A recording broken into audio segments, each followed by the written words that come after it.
Hello and welcome to the Middle East Report. In this program today, we'll be discussing the 850,000 Jewish refugees who were forced out of their ancestral homelands in the Arab world shortly after the establishment of the State of Israel in 1948. This is their story for recognition and justice.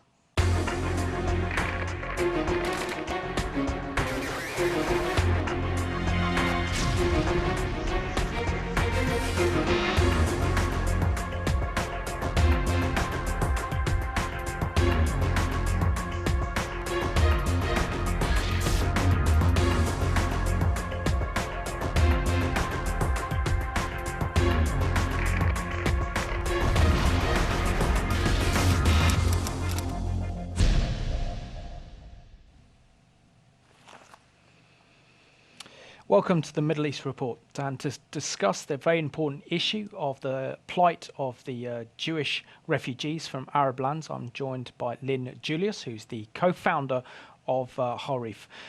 Lynn, it's great to have you back on the Middle East Report. I think it's quite a while ago because you were on one of the very first programs we did back in May of 2011. So can you share with our viewers a little bit about your Jewish background and the plight of the forgotten Jewish refugees from Arab lands, and something about Harif, your organisation? Well, thank you very much for having me on the programme. The Jewish refugees are not a very well-known issue, but they are, I believe, absolutely central to any understanding of the conflict in the Middle East, the conflict between Israel and the Arabs, and indeed the Muslim world. And so my organisation, Harif, was set up about 7 years ago now. I was one of the two co-founders. We set it up really because we wanted their issue to be better known. We wanted to promote their history and their culture, and we wanted to help also advance the cause of peace. My own background is that my parents come from Iraq, although I was born in England. But all the while I was growing up, I was very aware of relatives who were still in Iraq, and my father was trying, trying very, very hard to get them out of Iraq. They were effective hostages. They were living in a state of complete terror. I remember my cousins were in Iraq at the time of the hangings. I don't know if you know, but about 9 Jews, 14 Iraqis in total were hanged in Baghdad's main square in January 1969.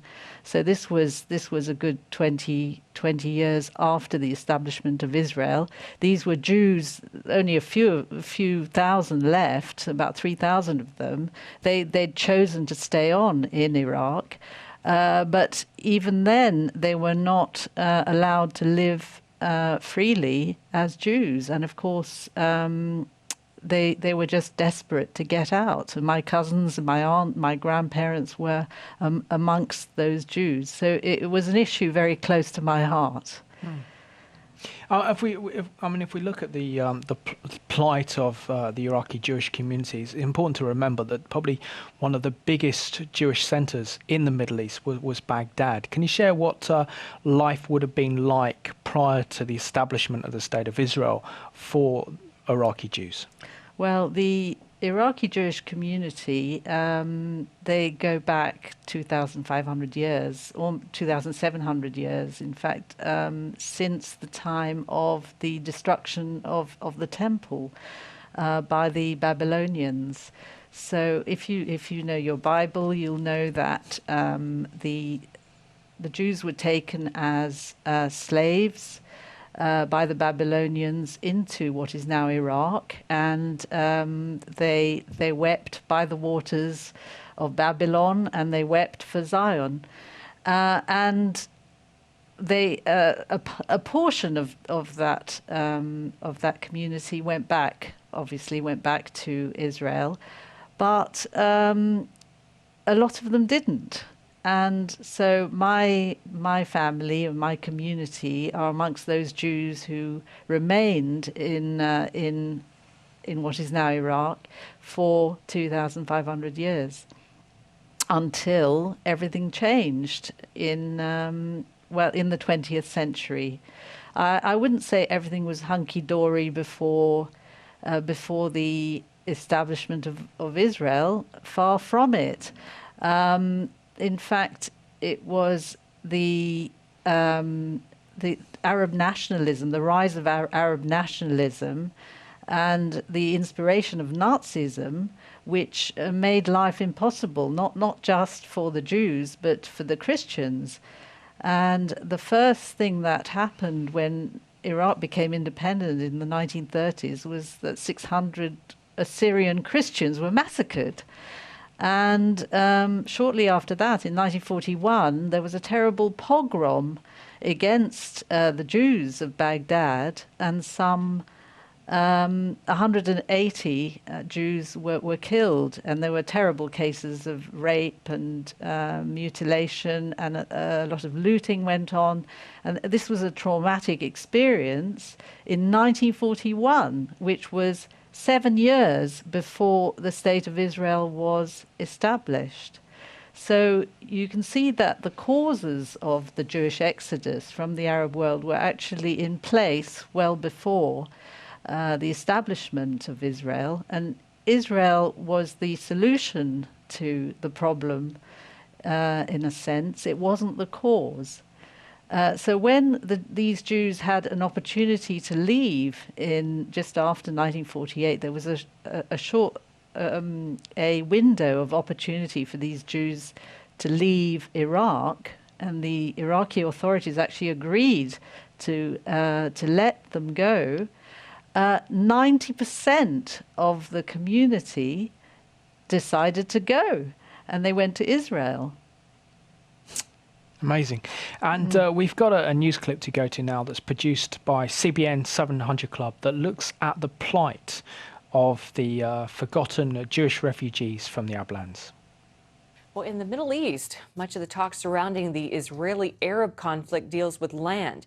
Israel wants the world to know about the hundreds of thousands of Jewish refugees expelled from Arab lands as a result of the rebirth of the State of Israel. Middle East Bureau Chief Chris Mitchell has our story.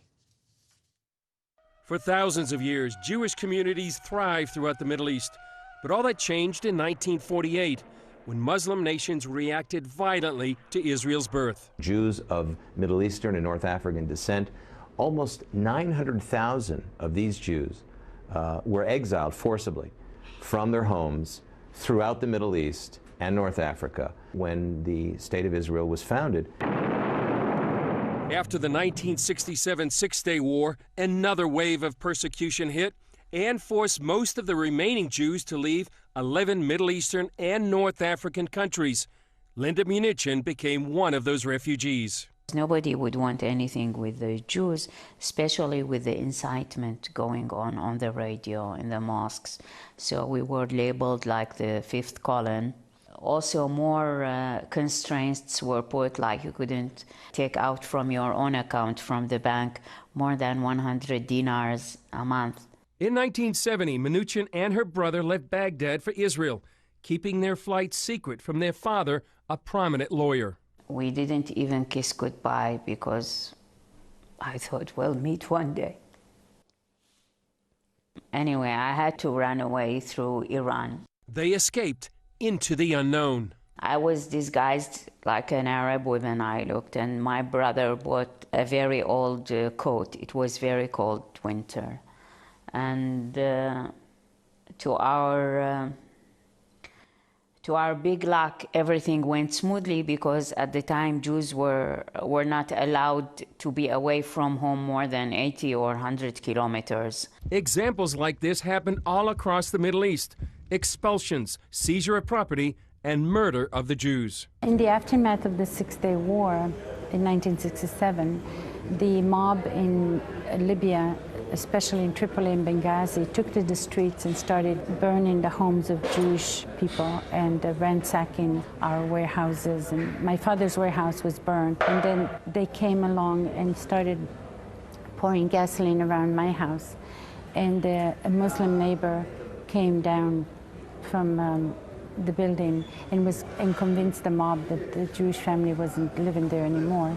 And of course, he saved our lives. American Gina Waldman started Jamina, Jews indigenous to the Middle East and North Africa. And I always felt that there was a sense of injustice, that even though we really made a good life for ourselves in whichever country hosted us, nonetheless, we were never recognized for the wrongs that were done to us. 2/3 of the Jewish refugees resettled in Israel and the rest in other Western countries. Waldman and Mnuchin both say they were traumatized. Mnuchin says there's a message for the Western world today. 850,000 Jews were expelled or forced to leave or persecuted from Arab countries. And when we try to overlook these issues, they come again in a different way. So now it's the turn of the Christians, who are being killed, shot, and we cannot see any effective action from the West. For Israel, sharing the saga of Jewish refugees is part of gaining international recognition for their sufferings. And we say, well, there are two sets of refugees. There are Jewish refugees and there are Arab refugees, and both sides should be compensated together. Chris Mitchell, CBN News, Jerusalem.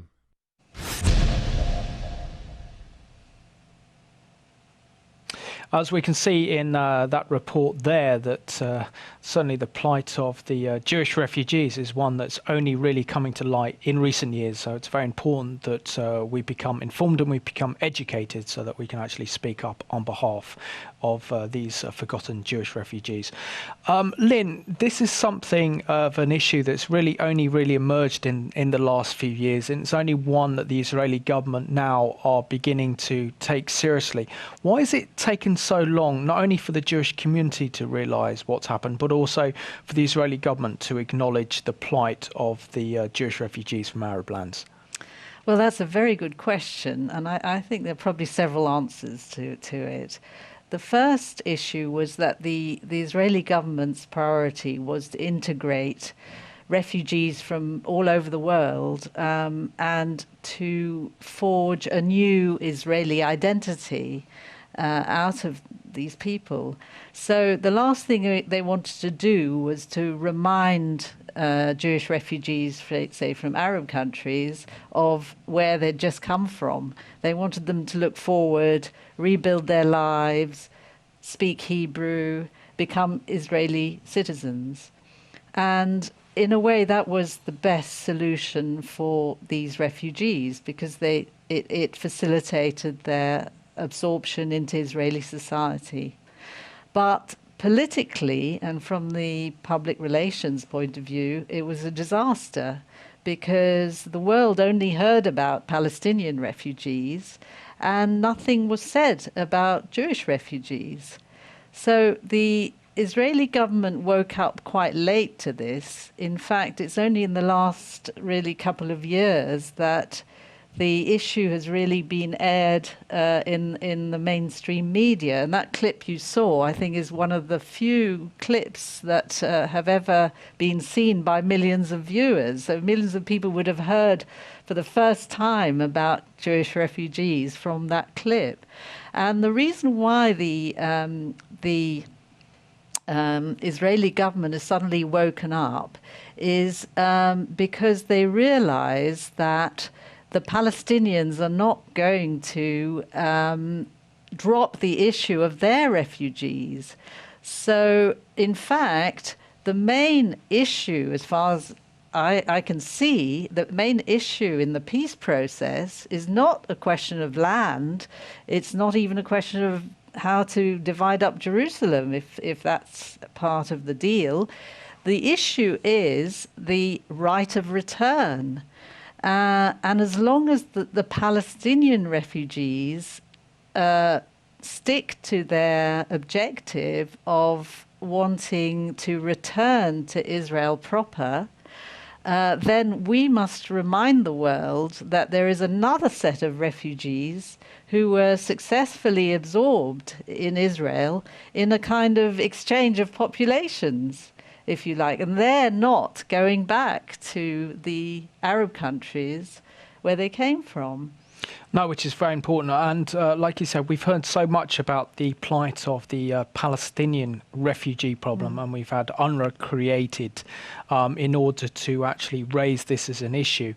We also have for a fact that Palestinians now living in Jordan or Syria or Lebanon face incredible discrimination and treated as second-class citizens, and yet the world doesn't know about their plight, and the world doesn't also know about the plight of the Jewish refugees.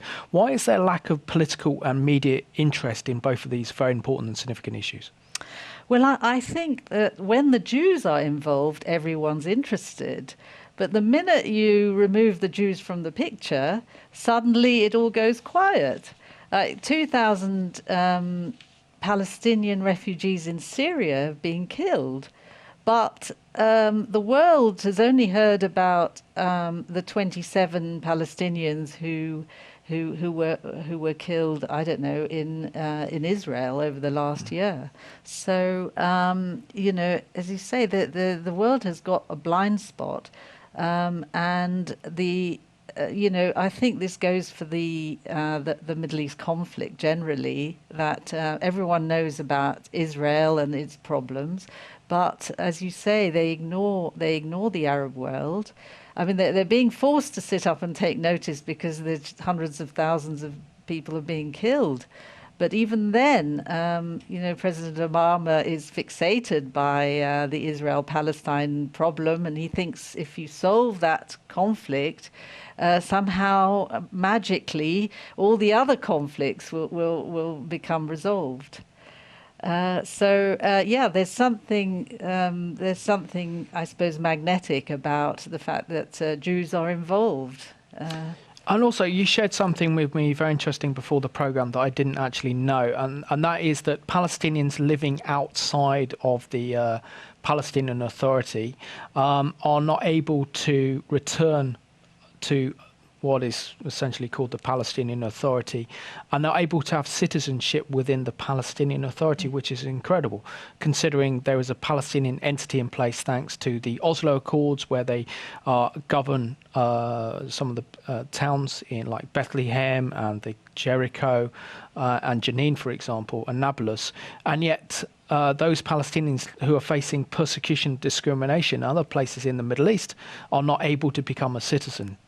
Well, obviously the ones who are outside the West Bank and Gaza are not eligible for citizenship while they live in Lebanon, for instance. But those refugees, Palestinian refugees who live in camps in the West Bank, for instance, it's extraordinary that they will be denied citizenship if a Palestinian state is ever established. And we have officials who've gone on record to say this.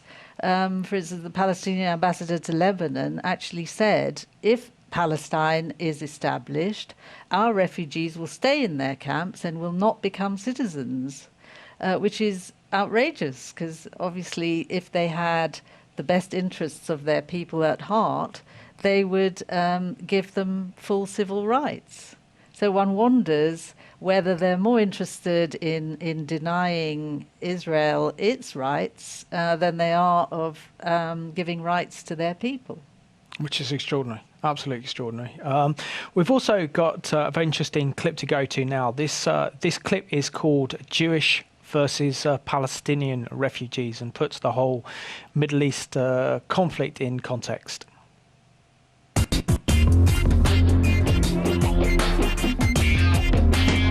1945. World War II is finally over.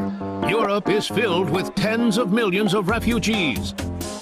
2 years later, Great Britain lost control of Southeast Asia.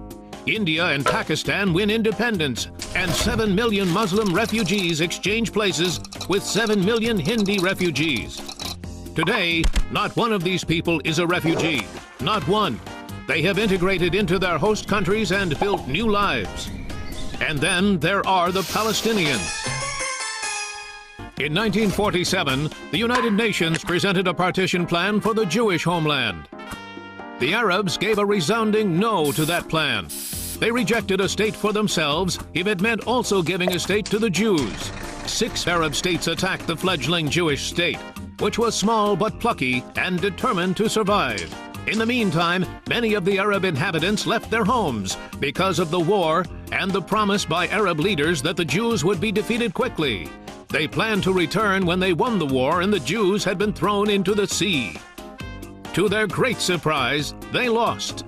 Several 100,000 Arabs had become refugees. Later on, they would be called Palestinian refugees.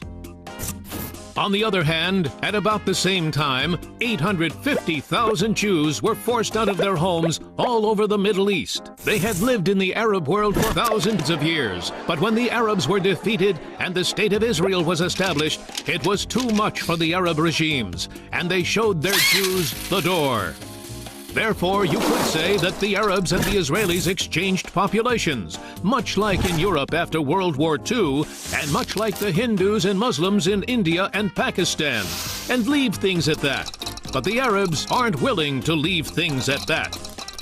If they had, the Arab states would have done what Israel did a long time ago with the Jews from Arab states: integrate the Palestinians into their society and provide them with citizenship. Wow, what a not revolutionary idea! So why weren't they given citizenship or any other rights? The Palestinians were deliberately kept as refugees so that they could be used as a weapon in the war against Israel. And why would the Palestinians, who supposedly want to establish an independent state, struggle at the same time to send their refugees to live in Israel, a different state?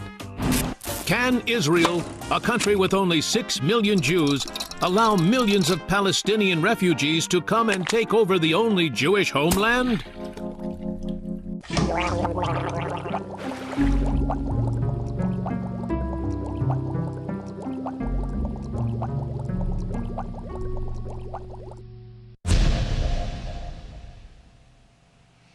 Doesn't that clip make the whole Middle East conflict seem so easy to understand what some of the major problems are? Lynn, I just want to talk to you about, according to my notes here, which is very important here, is that the plight and justice for the Jewish refugees from Arab lands is so important because it highlights the justice of Israel as a legitimate expression as an indigenous Middle Eastern nation and peoples, considering that 50% of Israel's population are originally Jewish refugees from Arab lands known as the Sephardim. So why is it so important that this should be part of Israel's narrative, that Israel is indigenous to the Middle East and that Israel is not a Western plant because of the guilt, European guilt towards the Holocaust or as a colonial state? What does this say to Israel's enemies? Well, they are continually denying the fact that Jews are indigenous to the Middle East. I mean, not only have Jews lived continuously in the region since biblical times, but they've never left, and therefore they are entitled to live in the region, as much as the Arabs. And the Jews are not alone as in terms of being oppressed as an indigenous Middle Eastern population. I mean, we've got the Kurds, you've got the Berbers, you've got the Assyrians, all of whom are indigenous, but they've been sidelined and oppressed by the majority Arabs, who've more or less appropriated the region for themselves and only then want to monopolize political power. So I think there's a good argument to be made for the fact that Israel represents an indigenous population, and that the only anomaly is the fact that the Kurds and the Berbers and the Assyrians haven't also been given their own states. Instead, there are 22 Arab states, and possibly there will be a 23rd. And these other peoples have been totally ignored, and their political rights have been neglected. Lynn, how important is it, for example, that a central pillar of the Middle East peace talks, and we've seen that John Kerry, the US Secretary of State, has reignited the peace process between the Israelis and the Palestinians, that the issue of the Jewish refugees from Arab lands plays a central part in the Middle East peace process in bringing justice and recognition to the suffering caused by your community? Right. Well, I do believe that Jewish refugees are central to the peace process. As I explained before, people need to realise there was an exchange of populations, that these refugees, both sets, neither set is going anywhere. And certainly the Jewish refugees are not returning to Arab countries, and neither should the Palestinians return to Israel. There's also a human rights issue here, because the Jewish refugees have not been officially recognized. I mean, they have been officially recognized in sort of legal texts, and UN Security Resolution 242, for instance, talks about a just solution for the refugee problem, and that wording was deliberate because to include Jewish as well as Arab refugees. So they've been recognized in official texts, but they haven't been recognized in the media. They haven't been recognized in the way people talk about the peace process. And I'm pretty sure that President Obama probably doesn't lose sleep at night over the plight of, or the non-recognition of Jewish refugees. There's another reason why Jewish refugees are important, and that is that the whole conflict over the Middle East is really to do with Arab rejectionism of Israel, and that is a manifestation of the same sort of anti-Jewish hatred that the Jews in the Middle East and North Africa have suffered from over the 20th century. So it's really the conflict with Israel is just symptomatic of that anti-Semitism, and the Arab side may say, oh, well, all you need to do is withdraw from this settlement or that settlement, or we'll divide Jerusalem.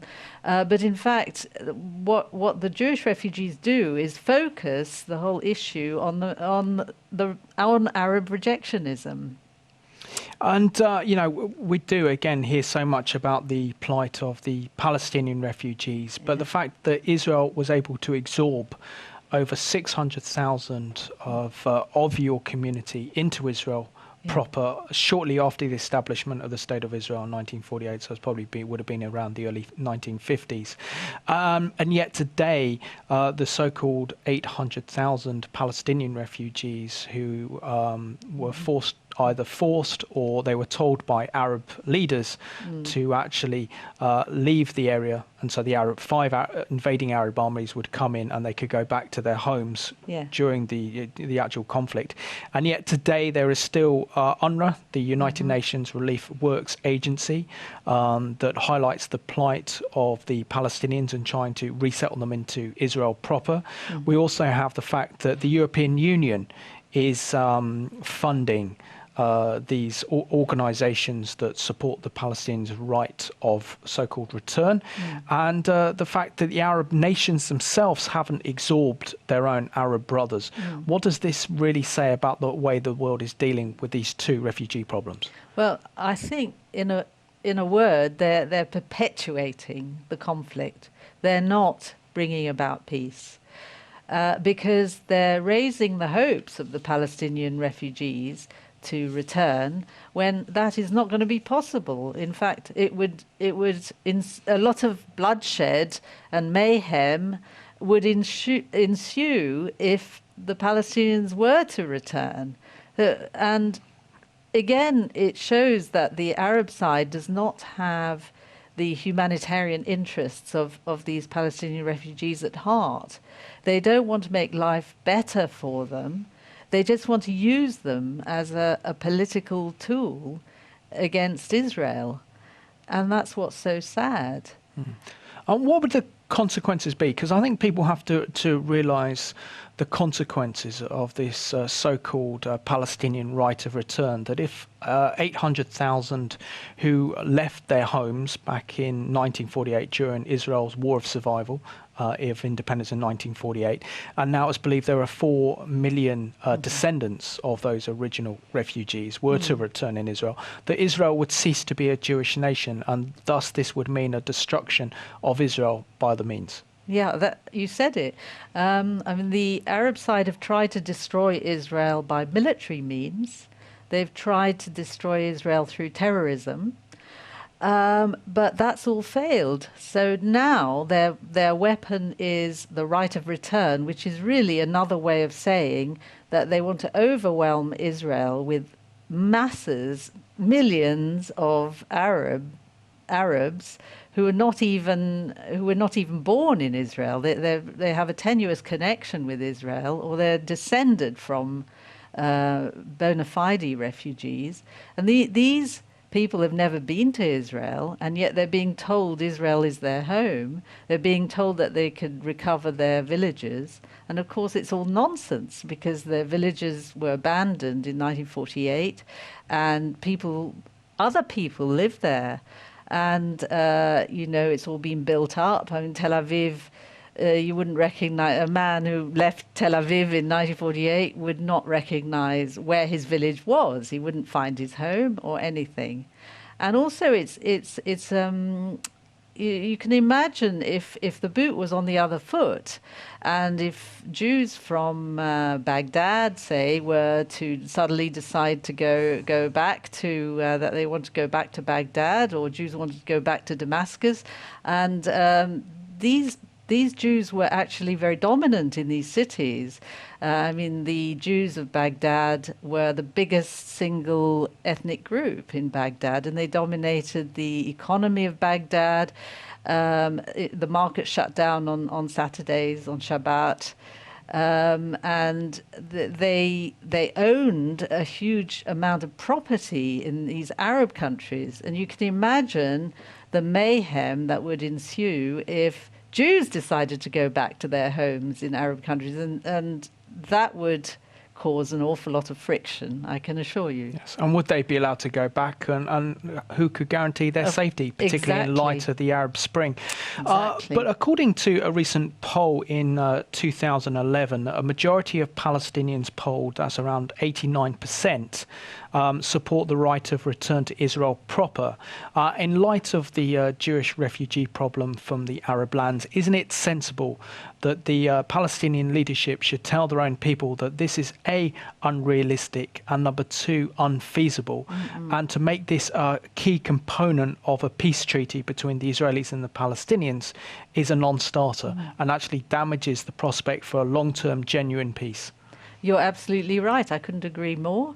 But the Arabs are not prepared, the Arab leadership has not prepared their people for peace. And that's why you've got this huge number, I mean, nearly 90% of Palestinians polled who want to return or who approve of a right of return. It's absolutely unbelievable. You know, these are not people who want peace. So I absolutely agree that, that the Arab leadership ought to do something to prepare their people for peace. And Obama and Kerry ought to call them out on this ridiculous attitude, and they ought to point to this poll and say, what's this? What's this? We're expending an awful lot of energy bringing you and the Israelis together to talk peace, and yet you don't believe in it. What you want is war, basically. And also a great deal of credit and praise must go to the Canadian government, who are taking the lead on the international issue of highlighting the cause and the plight of the forgotten Jewish refugees from Arab lands. And according to my notes here, it's led by the Canadian Prime Minister Harper, who's initiated hearings in the Canadian Parliament to look into this issue. There's also the US Congress is putting a bill through Congress at the moment in which they are demanding that the State Department looks into the issue of the forgotten Jewish refugees and makes an annual report. What is being done in Britain and the EU to raise this very important issue? Well, sadly, not a lot of has been done in Britain. I mean, I would congratulate the Canadians for what they've done, because what they've done is brought the issue before Parliament. They've had these hearings, as you say, in their Foreign Relations Committee, and this is exactly what we need. We need to build up support amongst politicians, but not a lot is happening in Britain. It's partly because this issue is so neglected, not just by the public at large, but it's not particularly well known amongst the Jews of this country, who are mainly Ashkenazi. In other words, they're from originally from Eastern Europe, and the story of the Sephardim or the Mizrahim, the Oriental Jews, is not well known amongst them. So we have a lot of hard work to do to educate the community, the Jewish community, and that's why we need the help of Christians or whoever feels strongly about peace in the Middle East. You know, we need to get everybody on board. Which is very, very important, Lynn. But also, a lot of this very important work has very much been spearheaded by Israel's former Deputy Foreign Minister, Danny Alon, who's also been on the Middle East Report. Knowing that he's no longer a minister or no longer part of the Israeli Knesset, is there anyone high profile enough to carry this very, very important cause forward in Israeli politics and in the international community? Well, I think when Danny Ayalon was Deputy Foreign Minister, it was wonderful because we had a conference in Jerusalem called Justice for Jewish Refugees. He took the issue to the UN. He really raised the profile of the issue, and we felt that his heart was really in it. Now he's gone. We hope the Israeli government is still behind the issue. And there's been a radio campaign conducted by the Ministry of Senior Citizens, who are obviously those who were those most likely to have been born in Arab countries. And that campaign has asked them to tell their stories, to document their losses, and really, you know, make a big issue out of their former plight. So that's been done. We also have a member of the Knesset called Shimon Ohayon who proposed a bill to designate a day in the calendar which will be dedicated to remembering the Jewish refugees from Arab countries. And that date hopefully will be the 17th of February 2014. And we at Harif are planning a whole week of events. And we hope that our viewers will join us in highlighting the issue of the Jewish refugees, perhaps put on a film show. There's a very good film called The Forgotten Refugees, which we can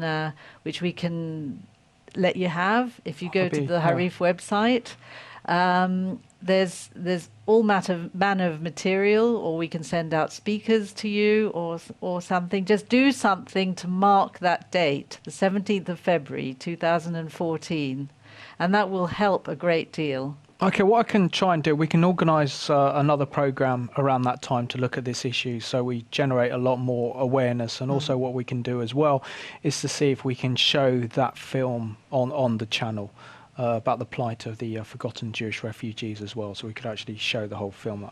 That's if they give us the rights to show it, then we'll be happy to show. I think I'll just have to be in touch with the management here, but I'm sure they will say yes to that. But when it comes back, I think we're down to the last 5 minutes or so of the programme, and it's gone so fast.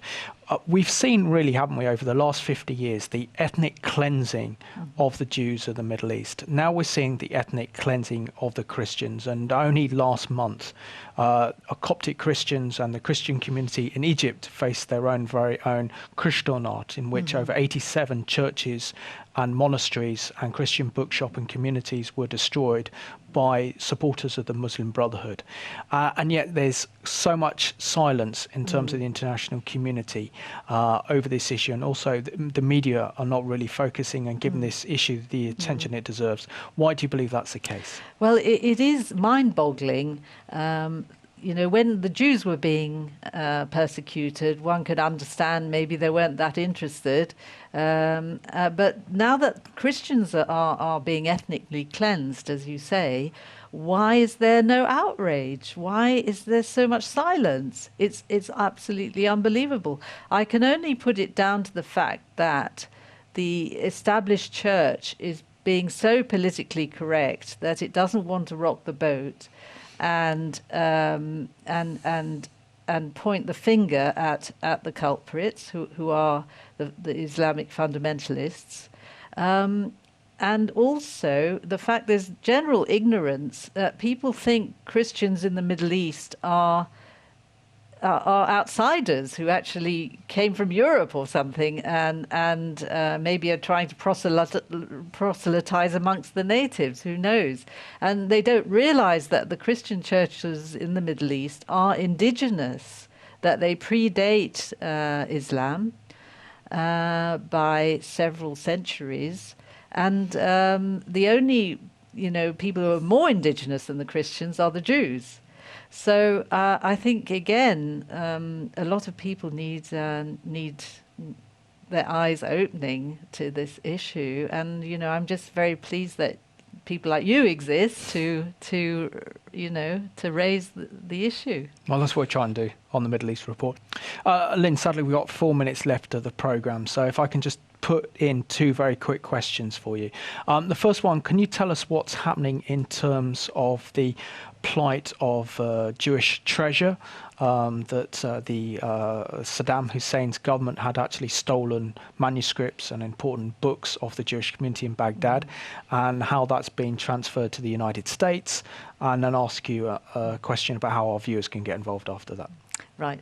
Well, the so-called Iraqi Jewish Archive is just a trove of documents and books, as you say, which was found by the US military in the flooded basement of the secret police headquarters in Baghdad. And the Americans took the unprecedented step of actually shipping all these documents out to America to be restored. But they made the mistake of signing an agreement with the Iraqis promising that they would return all these books and documents to Iraq, not realizing that they were not actually the property of the Iraqis. They were the property of the Jewish community. And the Jewish community no longer exists in Iraq. There are 5 Jews left.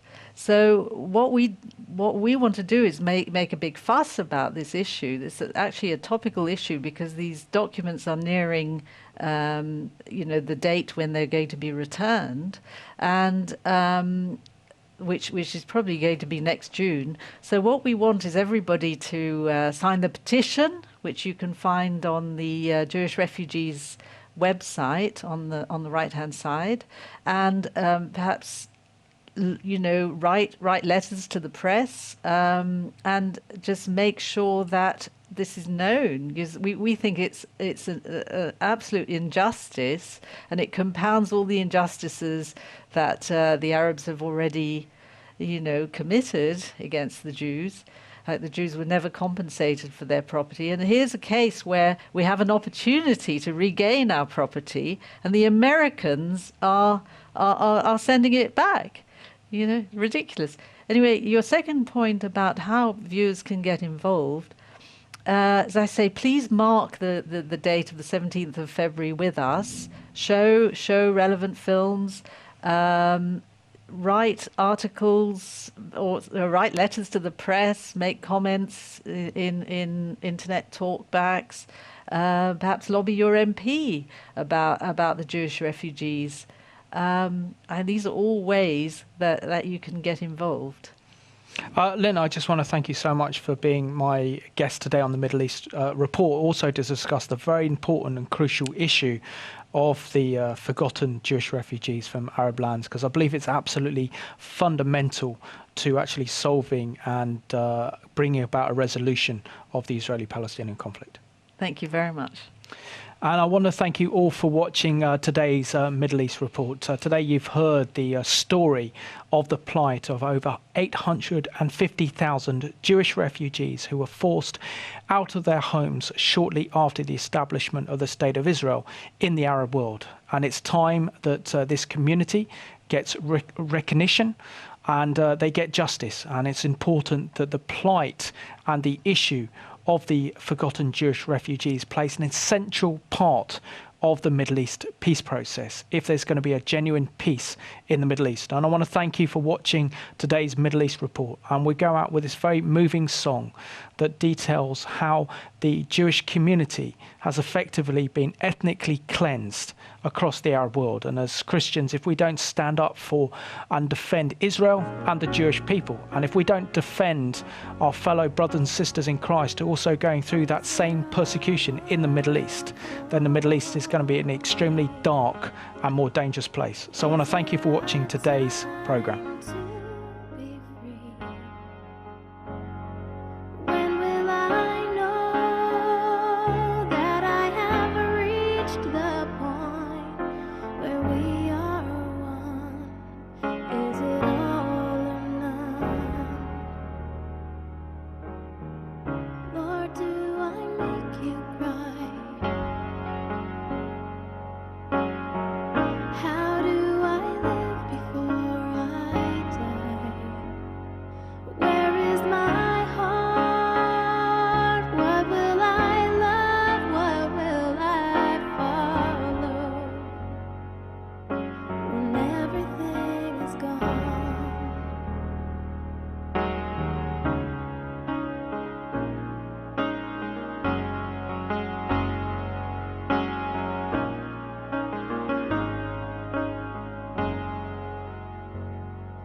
I wanna say